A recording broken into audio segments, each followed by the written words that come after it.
उत्तर प्रदेशच्या कानपूरमध्ये 8 जूनला एका महिला डॉक्टरचा छतावरून खाली पडून मृत्यू झाला होता। डॉक्टर दीक्षा हिचा मृत्यू संशयास्पद स्थितीत झाला असून तिच्या कुटुंबियांनी सुद्धा ही हत्या असल्याचा संशय व्यक्त केला। पण आता दीक्षाच्या पोस्टमॉर्टम रिपोर्टमधून देखील अनेक खुलासे समोर आले। पोस्टमॉर्टम रिपोर्टनुसार दीक्षाच्या शरीरावर 36हून अधिक जखमा झाल्या होत्या। डोक्याचे हाडही तुटले, बरगाड्या देखील तुटल्या, तर फुफ्फुस देखील फुटले होते। परिणामी तिला जास्त रक्तस्राव झाला, जे दीक्षाच्या मृत्यूचे मूळ कारण ठरल्याचे नमूद करण्यात आले। यासोबत तिच्या सहकारी डॉक्टरने देखील सध्या संशय कायम आहे। या संशयास्पद मृत्यूबाबत पोलिसांनी सांगितले की महिला डॉक्टरचा खाली पडून मृत्यू झाल्याची शक्यता अधिक आहे।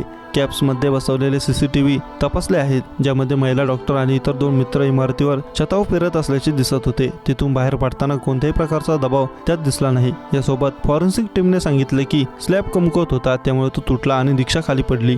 पोलिसांनी यात संशयित दोन्ही सहकारी डॉक्टरांची देखील दिवसभर चौकशी केली, तर सद्यस्थितीत मिळालेली माहिती आणि पुराव्यांच्या आधारे ही घटना अपघात असल्याचे मानले आहे। बरेली येथील दीक्षा तिवारी या विद्यार्थिनीने कानपूर मेडिकल कॉलेजमधून MBBSचे शिक्षण पूर्ण केले होते आणि तिला मेरठमध्ये पोस्टिंग मिळाली होती।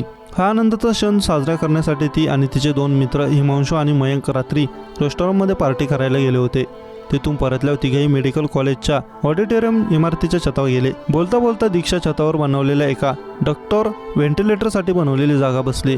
दीक्षा बसून बोलत असलेल्या छताचा भाग अचानक तुटला आणि दीक्षा 6व्या मजल्यावरून खाली पडली, ज्यामुळे तिचा जागीच मृत्यू झाला।